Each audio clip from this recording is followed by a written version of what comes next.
Olá, meus queridos, estamos iniciando mais um episódio do Jornada Cast PE, o podcast do empreendedor. E hoje, muito especial, iremos conversar sobre a saúde mental do empreendedor. Afinal, empreender no Brasil é muito difícil. E a gente vai conversar com 3 especialistas, 3 psicanalistas do Instituto Lotus de Psicanálise, uma referência aqui no estado de Pernambuco. Eu estou recebendo então, hoje, com muita alegria, a doutora Elisângela Sobral, doutora Vanessa Souza e o doutor Bruno Filizola. Vamos começar então, iniciando o nosso podcast, Jornada Cast PE, com a pergunta. Temos algumas perguntas, recebemos de alguns amigos, e você, empreendedor, vai ficar muito ligado no nosso podcast de hoje, que vai tocar exatamente nas suas dúvidas, no que você está passando, no que você está vivendo, no seu futuro. Então vamos para a primeira pergunta. Como o empreendedorismo impacta na saúde mental? Doutor Bruno Filizola. Saulo, é muito bom estar aqui com você. Eu queria agradecer pelo convite e poder compartilhar esse tema tão importante conversar aqui com a gente e também com todo mundo que vai assistir aqui. O empreendedor aqui no Brasil, ele é um grande corajoso, né? Ele precisa de muita coragem, muita dedicação, muito esforço, né?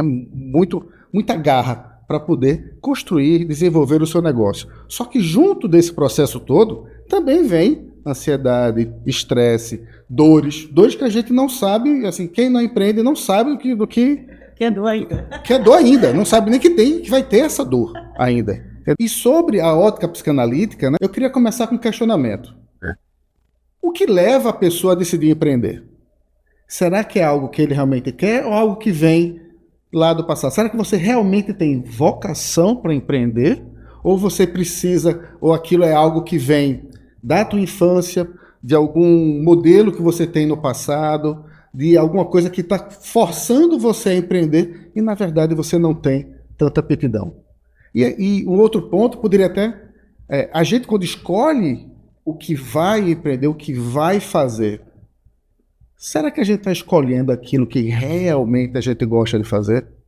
Se a gente escolhe algo que a gente não gosta de fazer, a gente acaba sentindo mais dor do que a gente gostaria de sentir. Então, no começo, a pergunta que eu faço primeiro é: o que levou você a empreender? Então, o empreendedor ele tem que ter muita segurança de que é aquilo mesmo que ele quer, para que ele consiga superar as dores que vêm, né, que acontecem quando a gente está empreendendo. E empreender, feito o doutor Bruno Filizola falou muito bem. Empreender não é fácil e a gente sabe que muitas vezes você escolhe algo que não é o seu dom, o seu talento, porque o pai, porque a mãe, porque fulano, a cobrança da família. Isso acontece muito, né, doutor Bruno? Sim, acontece e a gente vê também, por causa disso, a gente vê fracassos também.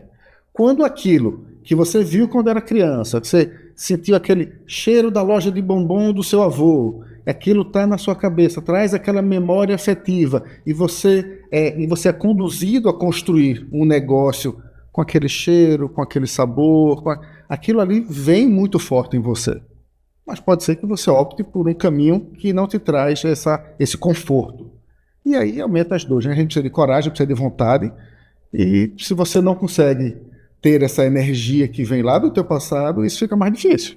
E a gente está vivendo um mês muito... que a gente fala sobre isso, né? Janeiro Branco, né?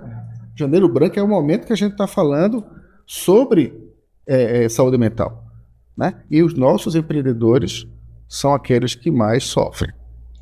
Muito bem, a gente vai também passar para a doutora Vanessa Souza. Seja bem-vinda mais uma vez. E, doutora Vanessa, empreendedores eles sentem muita pressão, muita cobrança para chegar lá no sucesso. E que lugar é esse, né? No final das contas, que lugar é esse chamado sucesso?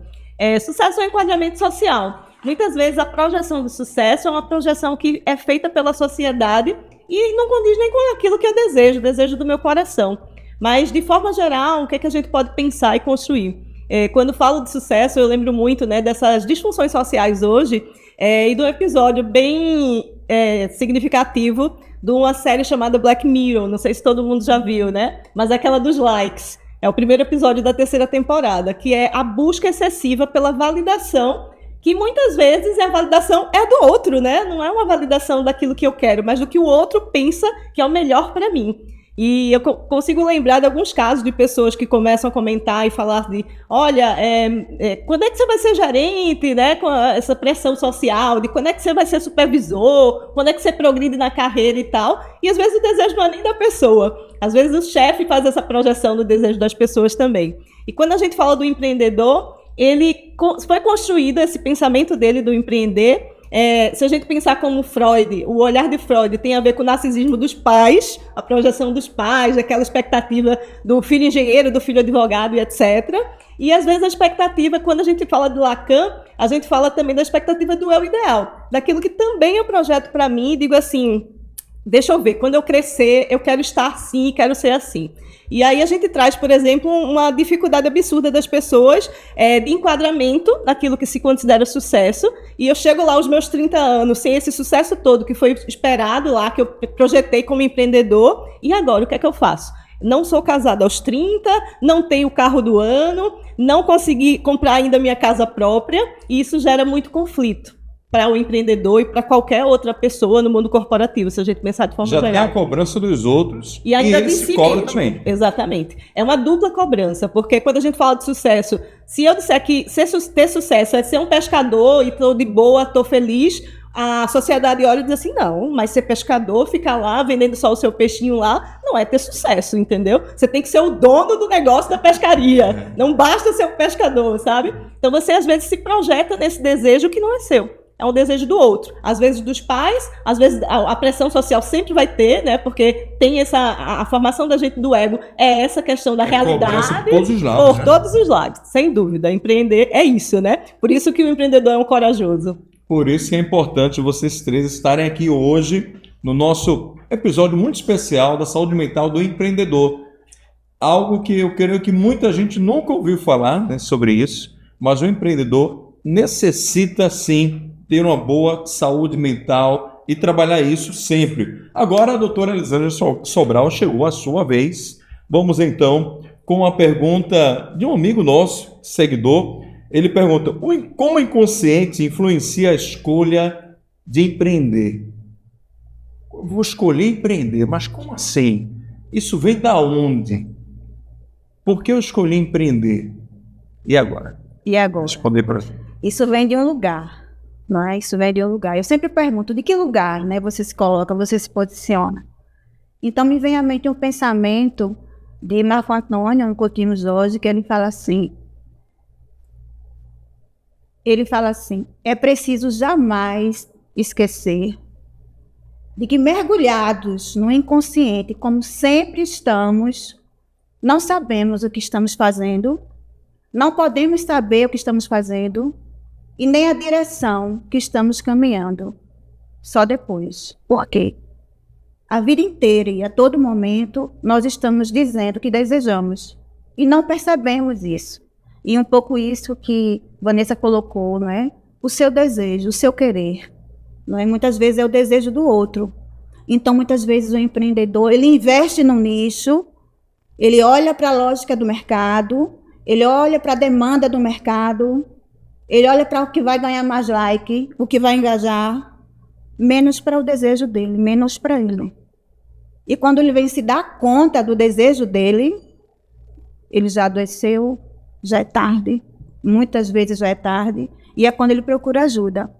Então, com certeza, o inconsciente ele atua, e ele é importante que o sujeito observe isso, observe suas falas, escute suas queixas, observe seus interditos, seus atos falhos, seus lapsos de memória, para poder ele saber, é o meu desejo ou é uma herança de figuras parentais? Não é? É o meu querer? É o meu querer? Porque o querer é diferente do desejo, não é? O querer é consciente, mas o desejo não. O desejo ele fala por si só, por um gesto, por um posicionamento, por uma fuga, por uma defesa. O desejo está ali se manifestando. A partir do momento que o empreendedor olha para o seu desejo, aquilo que lhe mobiliza, aquilo que dá prazer, satisfação, que o impulsiona para frente, para fazer algo, pronto, ali é o desejo. Ele vai caminhar ali, trilhando desejo, em busca daquele desejo, de realizar aquele desejo. O dele, não o do outro. Não da família, não da herança, não da lógica do mercado, mas o dele. Então, as chances do empreendedor alcançar o sucesso, né, no seu significado, né, no seu significado, Tem um bom resultado? tem um bom resultado porque ele se conhece. Ele tem uma satisfação, ele tem um prazer, ele vai vender o peixe porque ele acredita no peixe. Porque o desejo dele consegue observar isso, não é? É muito diferente de alguém que está preso a atender o desejo do outro. Então, o desejo dele acaba sendo engolido. E ele vive para atender a demanda do outro, do mercado, menos ao desejo dele. Então, o inconsciente sim está o tempo todo comunicando para o sujeito: olha, é isso que eu quero, olha, é isso que dá prazer, é isso que dá satisfação. Então, o sujeito precisa se escutar, sobretudo escutar as suas queixas, que nessas queixas revela-se o desejo que está no inconsciente. E às vezes acontece o fracasso. E quando vem o fracasso, é um negócio pode causar alguns traumas. Isso é verdade? Em partes, né? O trauma já está instalado no sujeito. O trauma ele já existe. É uma experiência emocional de infância que fica ali. Foi vivenciada e foi registrada. A capacidade de lidar com a perda, não é? Observamos em psicanálise 3 modalidades de perda, né? Que é a frustração, a privação e a negação. Durante a infância, o sujeito vai aprender a lidar com essas perdas. E isso vai ecoar na vida adulta. Então, se ele empreende, em algum momento sofre algum golpe, o mercado muda e ele fracassa e encontra desafios, não é? Então, se ele não aprendeu a lidar com isso, né, com a frustração, por exemplo, então a forma como ele aprendeu a lidar com a frustração vai dizer do trauma dele. Esse trauma já registrado, ele é provocado, ele é reativado por uma frustração, por exemplo. Se eu, nesse momento da minha empresa, por exemplo, eu tenho uma frustração com uma funcionária e ela vai embora, como eu vou lidar com aquilo? Se eu tenho um trauma da rejeição lá na infância, eu vou me sentir rejeitado.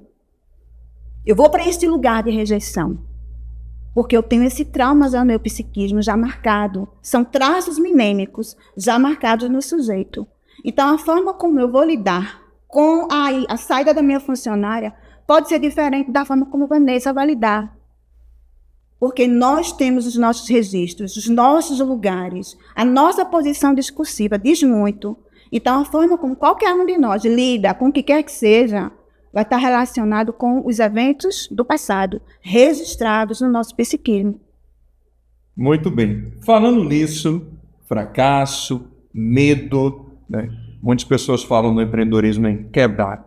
Quebrei, não deu certo uma vez, aí tenta de novo. Mas tem pessoas que não sabem lidar com medo, a gente fica com tanto medo de fracassar que nem investe, que nem começa a empreender. Então, doutor Bruno, como lidar com o medo de fracassar? Porque fulano fracassou, ciclano fracassou, a minha família não deu certo, e agora eu vou tentar, mas eu estou com medo. Então, tudo aquilo que vem do passado, como já foi dito, ele impacta diretamente em como a gente lida com agora, com o nosso futuro. Tá? O empreendedor, o medo é uma constante, porque a insegurança é uma constante. Aqui no mercado que a gente vive, e você sabe muito bem, só que o mercado ele é completamente, não sabe o que vai acontecer daqui a pouco, hein? Daqui a pouco tudo muda, né? Então, o medo é uma constante. Então, o empreendedor, ele precisa aprender a lidar com esse medo. E aí, terapia é uma coisa importante.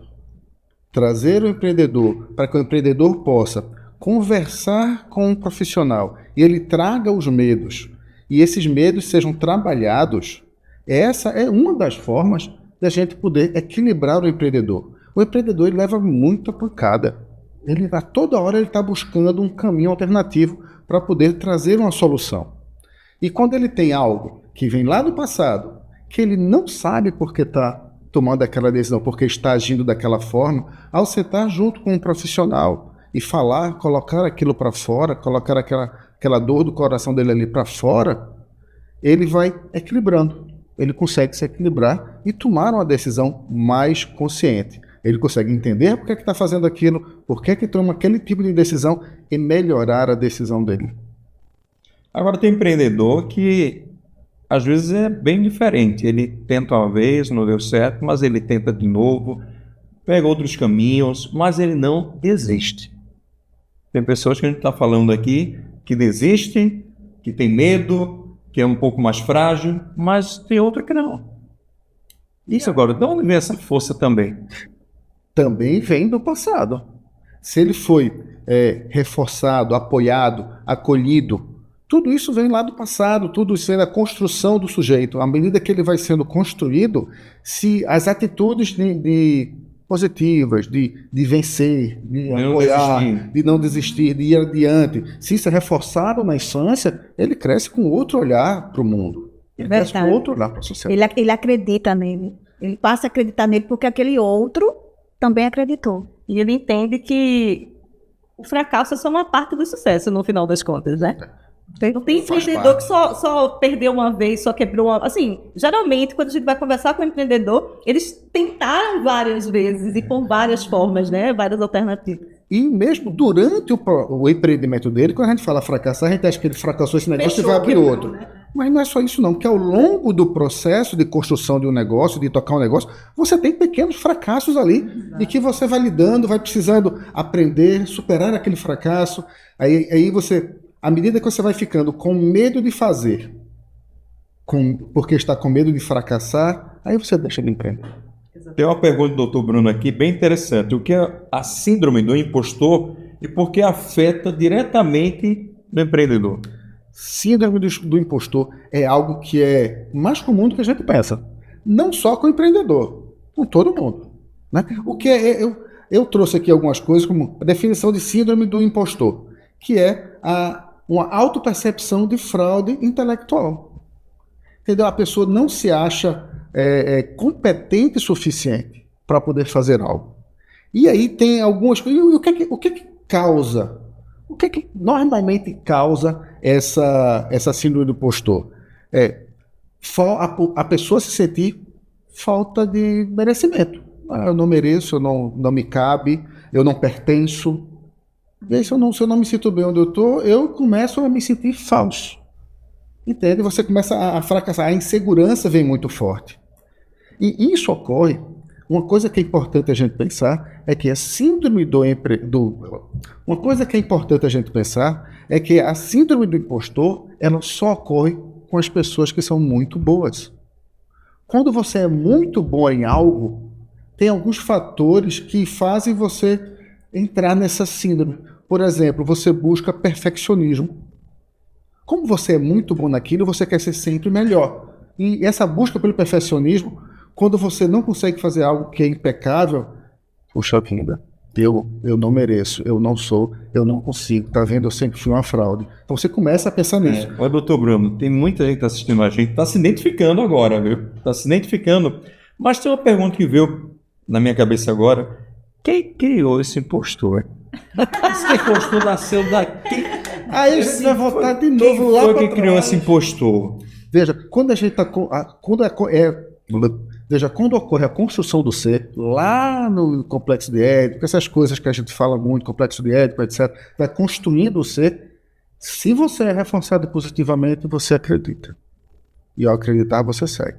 O impostor boicotando a pessoa mesmo, sozinho, boicotando. Isso aí realmente, ele começa a se boicotar, isso é uma autossabotagem que acontece dele, por ele mesmo, né? O que é engraçado, né? A pessoa chegar e lutar contra ele mesmo, né? Começar a ver que o sucesso está vindo e ele achar que não merece sucesso.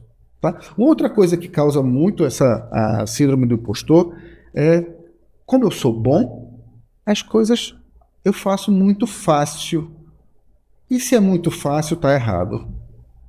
Tá entendendo? Sim. Como eu sou bom, só tem síndrome do impostor aquele que é muito bom. Aquele que sabe fazer as coisas. Eu li uma pesquisa muito legal sobre síndrome da impostora. Na verdade, o fenômeno da impostora, ele trazia que era olhando muito pelo olhar mais feminino, né, da Discovery. E ele falando que 75% das executivas CEOs passam por isso, né? E aí, assim, muito da construção da infância é muito exatamente isso, né? A gente tem uma construção social também que fala muito da a valorização que se dá quando a gente fala de mulheres e homens é diferente. As meninas são incentivadas no, você é fofinha, lindinha, princesinha. Delicada. Exatamente. E os meninos muito na força, na coragem e tal. Então ela precisa se provar muito mais, então essa régua é muito mais alta. E essa sensação, como a régua é muito mais alta, né, o sarrafo é muito maior, toda vez que eu sou menor do que o excepcional que eu geralmente sou, eu me sinto abaixo disso, menos merecedora, né? E ser menos merecedor, uma pessoa, isso é no começo, né? Lá no comecinho você já sente menos merecedor e aí começa a atrapalhar tudo. E isso causa para o empreendedor, como a gente até já falou no começo, uma autossabotagem muito forte, procrastinação. Você começa, não sei se vai, e a ter dúvidas. Só que só tem dúvida aquele que sabe, aquele que estuda, aquele que pratica. Então, uma pessoa que não sabe, por que o jovem ele é tão forte, então eu sei de tudo? Porque ele nunca não viveu o suficiente para poder ter dúvida. O empreendedor também é assim. O empreendedor, à medida que ele vai mergulhando, que ele vai entender do negócio, ele começa a ter dúvidas. E se ele já tem, se ele já não se ele não se sente, se ele não tem um senso de pertencimento, se ele não tem todo esse cuidado com essa síndrome, ele começa a atrasar os projetos. Ele começa a atrasar. A síndrome do impostor, ele desvia o empreendedor do foco, do objetivo que ele tem. Ele desvia a síndrome do impostor, tá? E o que eu gosto de falar é solução para isso. Tem algumas. Isso aí, qual é a solução? As duas que eu mais gosto é, primeiro, terapia. Como a gente já falou aqui, é importante terapia, é importante. O empreendedor é uma posição muito solitária. Ele está sempre muito só. Ele tem que tomar decisões difíceis, decisões arrojadas. Muita cobrança. Muita cobrança de todo lado. Então ele precisa ter realmente um apoio, alguém com terapia importante. E 3 itens que eu acho importantíssimos, né? Disciplina e disciplina. É isso. Disciplina. Muito bem. Doutora Vanessa, olha, tem uma pergunta muito boa aqui, viu? Porque tem muito empreendedor cansado, esgotado, às vezes quer até desistir. Já tentou de um lado, já tentou do outro. Essa pergunta é muito boa, porque como empreendedor pode reconhecer sinais de esgotamento emocional.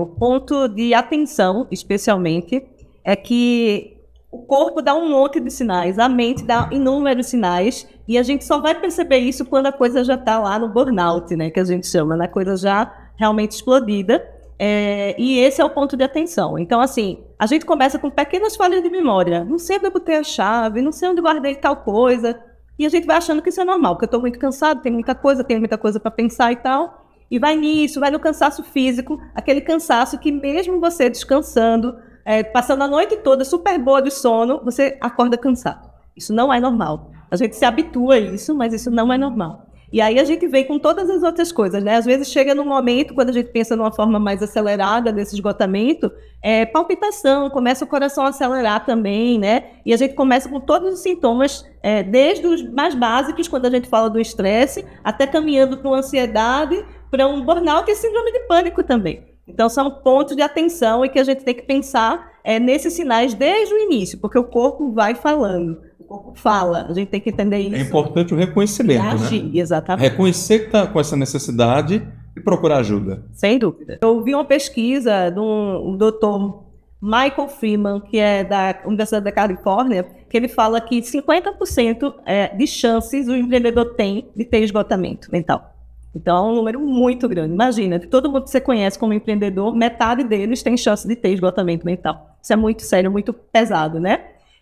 E importante, especialmente, a gente poder reconhecer isso, porque, veja, você na jornada do empreendedor, você ainda está na sua jornada solitária. Você ainda está no caminho para se tornar um empresário. E você, como empresário, depois, o ajuste de mentalidade e ter isso muito organizado já na sua mente, entender o que é que pode te ajudar a não chegar no momento de esgotamento, é muito necessário, porque você só está na metade do caminho. Então, a jornada do empreendedor é o começo. Se você quer realmente crescer e avançar e se tornar um empresário, que essas coisas você entenda quais são os seus gatilhos mentais e o que é que faz para poder reduzi-los também, para poder evitar que quando estiver lá na frente, isso seja muito pior, né? Porque você está agora responsável por muito mais de famílias, como empresário e tal. Então, Então é importante entender isso. Muito bem. Doutora Elisângela Sobral. Peraí, no dia que eu vou olhar no espelho. Raul, aqui pode dar uma paradinha, que eles editam. Você pode dar uma paradinha, respira e tal. Respira. Sim. Temos uma pergunta bem interessante aqui, como as experiências da infância podem influenciar as decisões de negócios na vida adulta de um empreendedor. Como é que pode? Eu convivi lá atrás, pequenininho, e agora eu virei um adulto, os meus negócios, como eu posso lidar com negócios, a negociação em si, com compra, venda. Como é que a minha infância está afetando na minha forma de negociar, de empreender? Interessante, né? Que todo momento estamos falando, vira e mexe, e vamos buscar alguma coisa na infância. Sim, eu acho interessante e é fundamental considerar que o sujeito ele é constituído, né? Como o Bruno falou e Vanessa também. Existe a constituição psíquica do sujeito. Esse sujeito, para existir, houve antes o desejo do outro, que ele viesse, que ele existisse. Esse outro, né, que a gente chama de psicanálise grande outro, né, na maioria dos casos a figura da mãe, não necessariamente a mãe, mas alguém, um cuidador que vai fazer a maternagem, né, a figura paterna não necessariamente presente, mas devidamente representado. Então, esse sujeito vai ganhar existência com esse olhar desse outro. Esse outro vai, olha, e aquele sujeito passa a existir. Aí, no grupo social que ele está, que é a família, que nós observamos como o primeiro grupo social de existência, que é a família, esse sujeito vai se constituindo. Na medida em que o outro, o cuidador, vai colocando nele sentimentos, né? Reconhecendo, validando, estimulando, motivando sempre, desde pequenininho. Desde pequenininho, dizendo parabéns, ótimo, sabe? É isso aí, meu filho, acredito em você. Como a mãe de Freud fez com ele, não é? Meu signo de ouro, não é? Acreditou tanto nele, investiu tanto nele, tanto afeto, que ele também acreditou. Então, todas as experiências emocionais, negativas ou positivas, vivenciadas e registradas na infância, né? Traços minêmicos, né? Marcas minêmicas, né?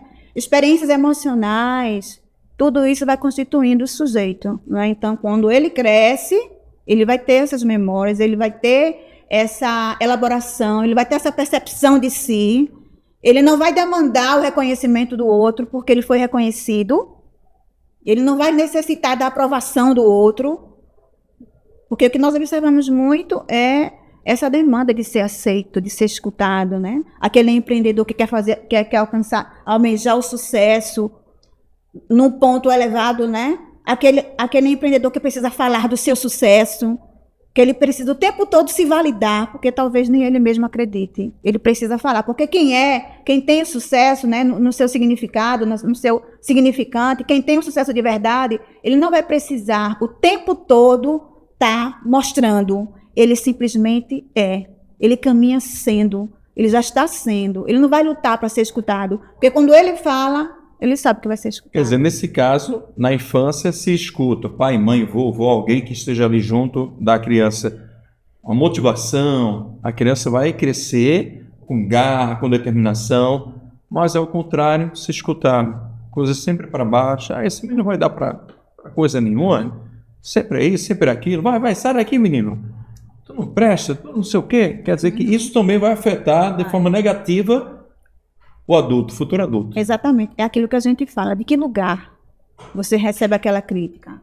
Da criança que foi invalidada, né? Se eu recebo a crítica de uma posição de que eu olho para a crítica e considero a existência dela, vou trabalhar nisso. Será que isso é verdade? Será que estou falhando aqui? Ele vai considerar isso. Mas pode ser que do lugar que eu recebo aquela crítica, eu não aceite. Eu a recuso, eu acho que aquela pessoa quer meu mal, eu não vou saber lidar com aquilo. Seja alguma experiência frustrante. Então, é o lugar que você é colocado na infância muitas vezes, esse lugar é que vai fazer com que você lide com as coisas no futuro. De que lugar você responde? De que lugar você recebe? É do lugar da infância, de invalidação? Ou é do lugar da infância de validação, de reconhecimento? De que você foi investido, que existia um investimento libidinal em você? É desse lugar que a gente muitas vezes investe, reage, lida com as coisas do mundo. É sempre de um lugar. Pode falar. Doutora Elisângela, e ainda fazendo um comentário ainda sobre a fala, o empreendedor que foi invalidado e que acaba chegando no seu empreendimento querendo agradar todo mundo porque ele precisa de validação, o negócio fecha. O negócio não vai para frente. Porque ele perde a força dele, perde o objetivo do negócio dele, querendo agradar todo mundo. E a gente sabe que os negócios têm objetivo, tem nichos, tem público, tem solução, né? O seu nicho é o seu produto resolve que problema? Tem decisões que tem que ser tomadas que não vai agradar todo mundo. Não vai agradar todo mundo, ninguém agrada todo mundo. Meu cliente, se eu começo também a ouvir qualquer estrutura de cliente e querer moldar o meu negócio para cada um que chega lá, talvez eu não consiga me manter, né? Eu tenho que definir qual é o meu nicho, investir nisso, e aí ouvir sim o cliente que tem a ver com esse nicho, né? Perfeito. Vamos então para mais uma pergunta, doutora Vanessa. Quais são os impactos do isolamento no empreendedorismo? A gente falou sobre isso. É tanto aperreio, tanta bronca que o empreendedor fica ali sozinho e às vezes não quer passar para a família para não se preocupar. A família vai se aperrear, pai e mãe. Não, eu vou ficar aqui na minha quietinho, sofrendo. Mas verdade. Isso é um problema, né? É um grande problema. Se a gente pegar o perfil da estrutura dos empreendedores no Brasil, uma pesquisa do Sebrae 2019, ela traz que a faixa é entre 18 e 30 anos. O que é 18 e 30 anos? Que somos nós, éramos nós aos 18 até aos 30, né? É uma construção. Então são pessoas que ainda estão em construção, com aquele sonho absurdo para poder trazer algo, mas sem grana para poder realizar. E aí a gente vem, né? Se a gente pensar na estrutura da psicanálise, a gente tem lá todos os nossos impulsos, pensando aqui como uma estrutura básica, né? Aquilo que eu desejo, aquilo que eu quero, tá lá, guardadinho. Tem toda a estrutura do ego, que tem a ver com a realidade, né? Eu quero, mas às vezes a realidade não é bem aquilo que eu quero, né? Eu quero, mas não posso.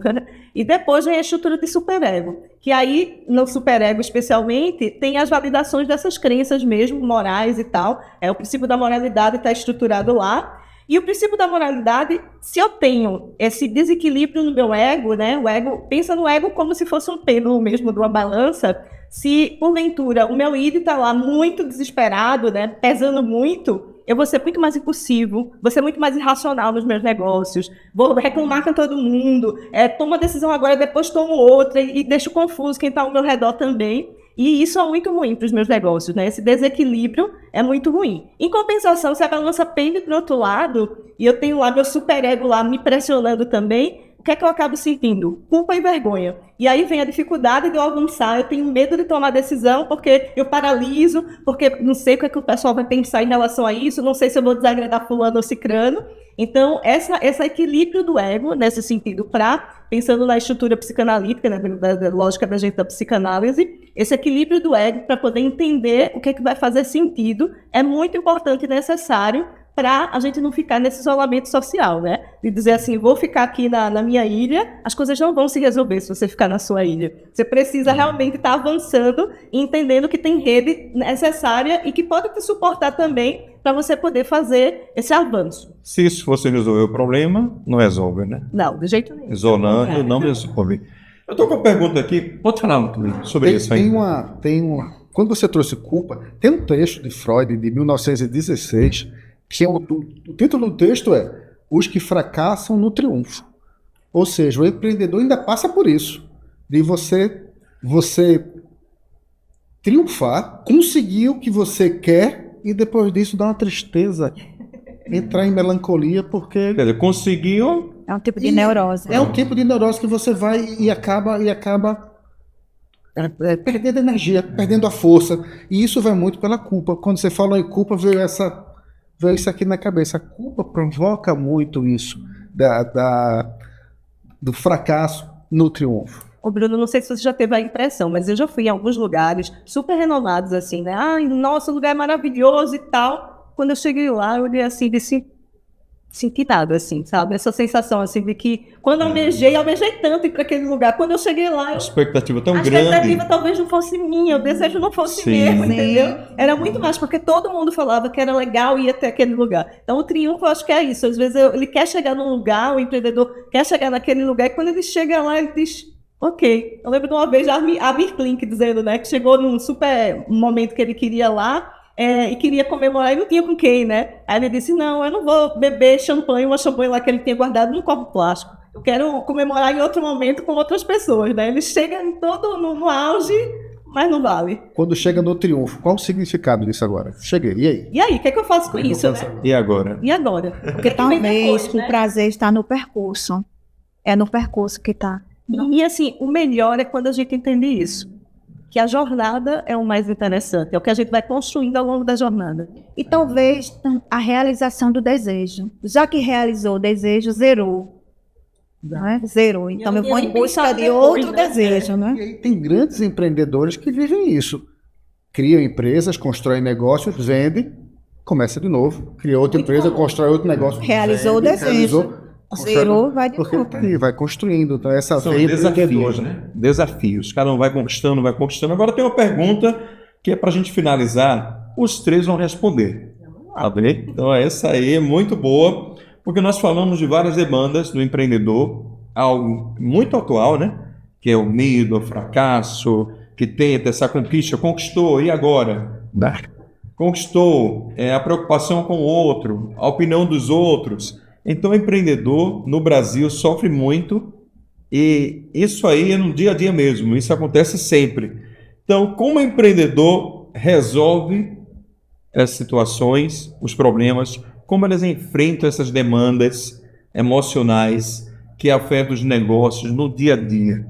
Qual é a solução para isso? Na psicanálise eu sei que tem uma análise, né? Tem análise com o psicanalista. Lá no Instituto Lotus a gente tem, lá vocês podem falar melhor depois, do Instituto Lotus, que tem em cima o prédio, a parte de ensino, a escola. Embaixo também tem o passo psicanalítico, que recebe a prática ali da análise com os pacientes. Procurar ajuda, procurar análise. Quais são as respostas para o empreendedor que necessita de uma boa saúde mental? Eu posso começar. A sugestão que eu dou para todos, assim, quem ainda não estiver... Porque o que acontece? A gente fala assim, da estrutura de fazer terapia e tal. É bom, mas implica em você querer aquilo. Uhum. Porque senão você não evolui. Porque não é a gente, como psicanalista, que vai fazer você evoluir. É você se implicando, né, nas suas questões e se aprofundando em você. Mas o que é que eu sugiro, assim? Eu acho que é importante ter rede de apoio e fazer algumas experimentações. Se você não acha que está preparado ainda, não sabe como é que vai se sentir em frente a um psicanalista, né, uma pessoa que você não conhece tanto e tal, procura um grupo terapêutico. A gente faz muito, agora Janeiro Branco a gente vai ter também um grupo terapêutico, tanto presencial quanto online lá, vale muito a pena. E por incrível que pareça, que eu pensei que online, eu ficava assim, meu Deus, será que as pessoas vão ficar à vontade? E a gente teve essa experiência e foi incrível. Como as pessoas participaram, assim, sabe? A gente trouxe alguns elementos de infância, cada um trouxe um objeto, foi uma coisa assim, muito legal, muito interessante. E o grupo terapêutico é uma rede de apoio, se a gente pensar para o empreendedor, né? Lá ele vai ouvir pessoas também, que ele vai entender que também passam por coisas que ele passa. Até com a mesma demanda, né? Exato, e muitas vezes com a mesma demanda, né? Para a parte do empreendedorismo, eles têm a oportunidade de fazer a rede de apoio em associações de classe, etc., né? Tem muitas associações, muitos grupos que fazem discussão de estudo e tal, mas o grupo terapêutico, pensando em como é que ele mantém e estrutura a base dele bem, né? Estrutura a base de sustentação dele, emocional, vale muito a pena. Doutora Elisângela, como enfrentar então essas demandas? O empreendedor. Como Vanessa colocou, né? Ele ter a vontade, não é? Ele querer, não é? Então, para ele querer, ele desejar, ele precisa expressar isso. Reconhecer também a necessidade, né? Em muitos momentos, chega no nosso consultório, pessoas encaminhadas pelo psiquiatra, pela família, pela esposa, pelo gestor. E o sujeito vai para atender, assim, um quesito do outro. O mais interessante, que eu acho que é o primeiro passo, ele ter o desejo de saber de si. Ele saber que precisa de ajuda e ele admitir isso. Porque ele pode fazer várias terapias de várias abordagens, mas se ele não toma consciência de que precisa de ajuda e admitir isso, a terapia não vai funcionar. Então é preciso que ele se implique, que ele procure ajuda de fato pela necessidade. Sabe, de assumir que precisa de ajuda, isso. acho que é o primeiro passo para enfrentar os desafios que o mercado oferece. Doutor Bruno, até porque as demandas emocionais afetam diretamente os negócios. É preciso tomar uma atitude. Precisa tomar atitude. Se conhecer e confiar em si. Confiar. Como a gente procura muita validação, o empreendedor que está talvez com alguma dúvida, ele vai buscar validação. Se vai buscar realmente a validação, então busca validação com quem é para validar, né? No teu foco, no teu objetivo. Né? Então, não se auto-sabote, porque você já sabe que há uma forte tendência à autossabotagem, a procrastinar. Entendeu? Então, é foco. Foco. Ao se conhecer, não se auto-sabotar, tá? E buscar validação, talvez até com mentores. Referências. Né? Pessoas de referências, né? Pessoas que estejam dentro do teu negócio e que estejam com você. Cuidado ao ficar ouvindo fala de todo mundo, opinião de todo mundo. Não é assim. O empreendedor, ele é sim uma posição solitária, faz parte do processo dele chegar lá e tomar decisões, então ele tem que confiar nele. E essa construção da autoconfiança, isso pode passar também lá por nós, pelo Instituto Lotes, tá? Isso mesmo. E com toda a construção do ser. Muito bem, o recado foi dado. Chegou no final de mais um episódio do Jornada Cast PE. Eu quero ouvir então a doutora Elisângela falar um pouquinho do Instituto Lotes. É importante todo mundo saber que o Instituto Lotes está com um novo endereço, está na Conde da Boa Vista, as ações, as atividades. Fale para a gente aí, doutora Elisângela. Quero mandar um abraço para o nosso diretor, Ricardo Cardoso, e dizer que o Instituto Lotus está com novas instalações, fica na Avenida Conde da Boa Vista, 1477, no coração da cidade. Venham conhecer, entre em contato com a gente aqui nesse endereço, nesse telefone. E quero dizer que é o único espaço no estado de Pernambuco que consegue comportar a escola de psicanálise, os consultórios integrados e a supervisão clínica, mantendo o tripé psicanalítico, base sobre a qual a psicanálise necessita se sustentar. Um abraço. Muito bem, gratidão a todos, muito obrigado mais uma vez e até o próximo episódio do Jornada Cast PE, o seu podcast do empreendedor. Até mais, pessoal, um grande abraço!